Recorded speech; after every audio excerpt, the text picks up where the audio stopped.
ہماری عقیدتوں کا محافظ، ہمیں دنیا میں عشق مصطفیٰ کی خیرات مانگنے والا،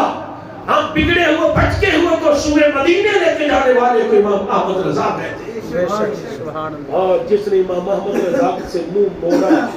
علامہ صاحب باندھے ہاتھوں غرض کرنے لگا ہو جملہ، جس نے میرے امام سے منہ موڑا، ان کے علم پہ کیا کی، اور صدا ملی یا نہیں ملی، وہ مسلک سے نکل گیا اور کچھ ہوا یعنی وہ نبی کا بھی گستاخ ٹھہرا، اہل بیت اور صحابہ کا بھی۔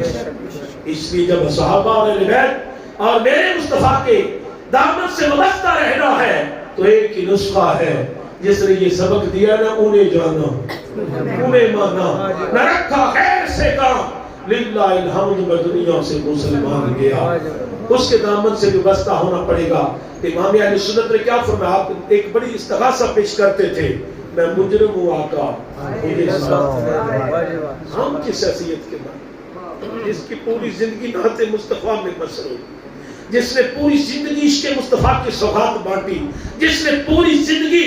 عشق مصطفیٰ کے شجر کی آبیاری کی، جس نے ناموس مصطفیٰ اہل بیت و صحابہ کا پہرا دیا،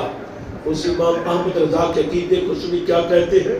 میں مجرم ہوں آقا۔ ہمیں بھی مجرم اپنے آپ کو شو کرنا چاہیے کہ واقعی مجرم، دعوی پارسائی نہ کرو، میں مجرم ہوں آقا مجھے ساتھ لے لو، کہ رستے میں ہے جا بجا، پہلی گھاٹی پہلی چوکی موت ہے۔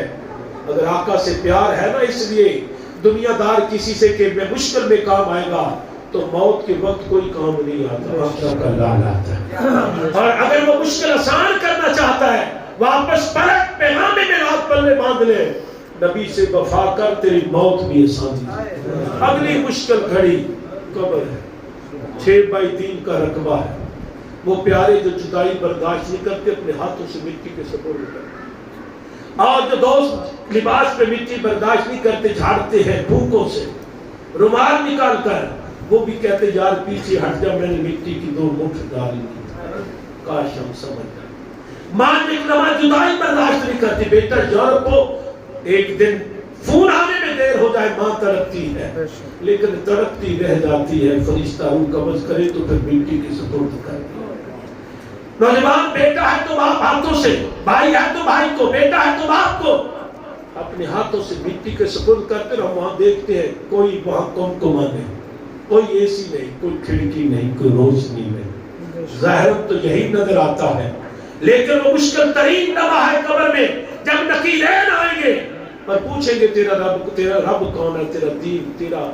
مذہب کیا ہے، اور پوچھا جائے گا اس ذات کے بارے میں کیا کہا کرتا ہے۔ لیکن یاد رکھنا جس کو تیسرا سوال آنا ہوتا ہے اسی کو پہلے دونوں آتے ہیں، جس کو تیسرا نہیں آنا ہوتا پہلے کا جواب وہ دے سکتے نہیں، ہو سکتا پہلے 2 جو ہے وہ دے جائے تو تیسرا نہ دے، تیسرے کا وہی جو جس کو آتا ہے وہی پہلے کا جواب دے گا، ہم تو جانتا ہے۔ عزیزان گرامی قدر، اس قبر کے عالم میں جب نقیرین سوال کریں گے من ربو کا، اس وقت بھی احباب عزی وقار اگر اس مشکل گھڑی سے بچنا ہے، اپنی قبر کو نور کے کمکمے لگانے ہیں، ٹھنڈی ہمیں جنت کی لینی ہے، تو آج لے ان کی پناہ۔ سرکار تشریف لا کے پوچھا جائے کہ ذات کے بارے میں کیا کہا کرتا تھا، قبروں میں کیا کہتا نبی میرے پر، کیا کہتا تھا نبی کر کچھ نہیں سکتا، کیا کہتا تھا نبی دے کچھ نہیں سکتا۔ یا مولانا روم کی مجھے ایک بات یاد آ گئی، مولانا روم نے مسلم شریف میں لکھا ہے کہ مجنون بیٹھا ہوا تھا ریت پہ لیلا لیلا لکھا، تو کسی نے پوچھا کیوں لکھ رہا ہے، بڑا پیارا اسے جواب دیا، باب رومی نے کمال کا نکتہ لکھا ہے، وہ کہتا ہے کہ میں لیلا اس لیے لکھتا ہوں نام لیلا مشق میں کنام،